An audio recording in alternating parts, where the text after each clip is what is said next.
I guarantee you that a lot of the people that you talk to secretly hate talking to you solely because of the things that you say. And it's sad because you probably have no idea what phrases you're saying that are costing you potential friends, clients, and love. But in this video, I'll tell you 3 commonly used phrases that should be removed from any conversation that you're having with someone. And I'm gonna start off with the one that I hate the most. Hey, sorry to bother you, but do you mind taking a look at this? I hear this phrase from almost every person that I talk to, especially when they want to show me something while I'm in the middle of deep work. And honestly, I've been caught doing this too, but if I'm being honest, I'd rather just call your name until you answer me and then tell you what I want to show you, rather than saying, oh, I'm sorry to bother you.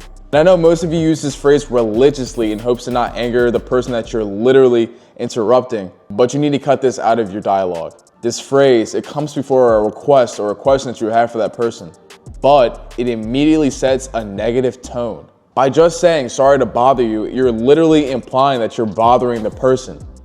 Why would you say that? Even when that person thought they weren't being bothered, saying that phrase puts an idea into their head, automatically making them more defensive and unapproachable. Hey, sorry to bother you, but I just found out. Sorry to bother you?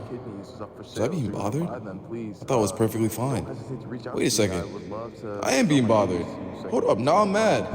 In a study published by the Communications Monograph, researchers explored how the framing of requests or messages can influence how they're perceived by others. Specifically, they examined the effects of negative framing, such as phrases like, I don't mean to bother you, but. And the research revealed that if the messages are framed negatively, it can elicit defensive or guarded responses, because negative framing implies inconvenience and imposition, which can put the recipient on the defensive and make them less receptive to the message or the request that you have for them.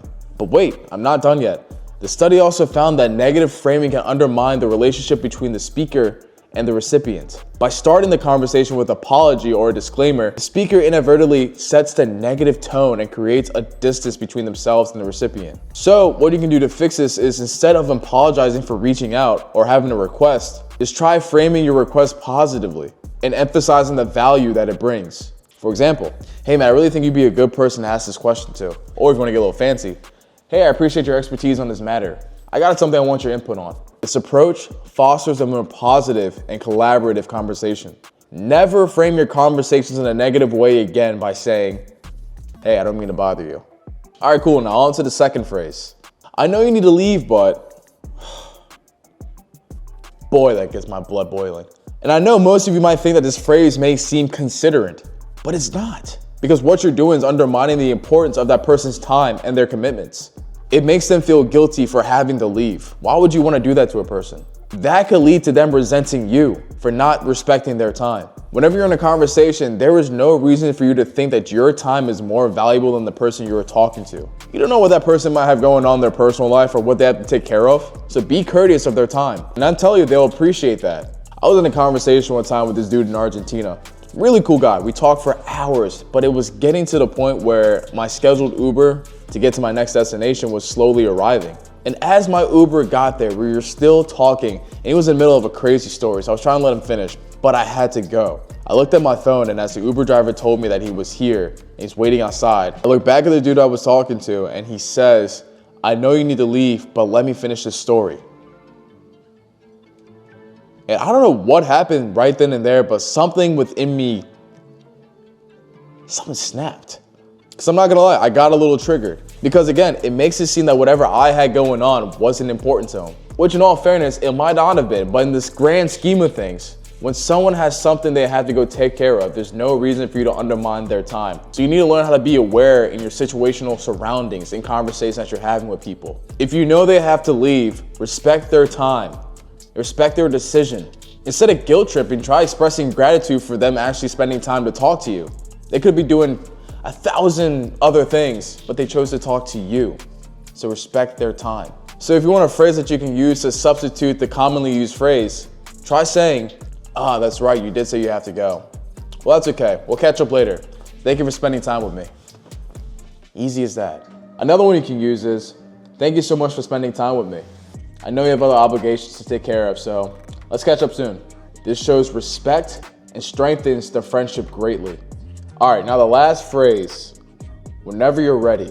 See, this one's actually not as bad as it sounds. It's really not that bad at all. But have you ever had someone say this to you and you start automatically overthinking whatever task that you were doing. Like suddenly that task that you were doing that you've done 1,000 times before suddenly becomes 10 times harder. Like you're stapling papers and all of a sudden someone says that phrase. Now the task gets 10 times more nerve-wracking because you know that someone is waiting on you to finish. And you feel like they're watching you intensely. It's a weird feeling. By them saying that phrase, it makes you feel like you're rushing whatever task that you were doing, making it really, really uncomfortable. But we don't want to make people uncomfortable here, especially when we're talking to them. And you might think that you're being polite by giving someone time to respond. But studies have shown that this phrase can actually create some ambiguity and prolonged decision making. It puts the burden on the person to speed up the action that they're doing, which may lead to frustration, and honestly, it might lead to some confusion as well. So let me introduce to you the term called social inhibition. Social inhibition. Social inhibition occurs when individuals experience heightened self-consciousness or anxiety in social situations, leading to a decrease in performance or reluctance to engage fully. So, what do we take from that? In the context of when the phrase "whenever you're ready" is used, it can contribute to social inhibition by placing pressure on the individual to take the initiative or make a decision. An individual might feel uncertain on when the right time to act is. They may even worry about being judged for not acting quickly enough. And this pressure can trigger feelings like self-doubt and anxiety, leading to inhibitions in social interactions. So, what we're gonna do to replace the phrase "whenever you're ready" is offer a specific time frame or suggesting a course of action. For example, hey, let's meet at 2 p.m. tomorrow. Or would you prefer to start now or after lunch? But if it's something that's happening like right now and you don't want to use "whenever you're ready" because you don't want to stress the person out, try to get them right then and there by saying, hey, I want to get your opinion on this. And they may respond back with, in a little bit, I'm trying to finish up something real quick. And they might give you a specific time frame that you can work around with. Doing this provides clarity and facilitates smoother communication. We don't want to stress anyone out when we talk. We just want a seamless, easy to do conversation with multiple people. That's what this channel is for. And I know getting rid of these phrases that we've heard for so long is gonna be hard. It's gonna be a challenge because no one's ever told you to not say these phrases until now.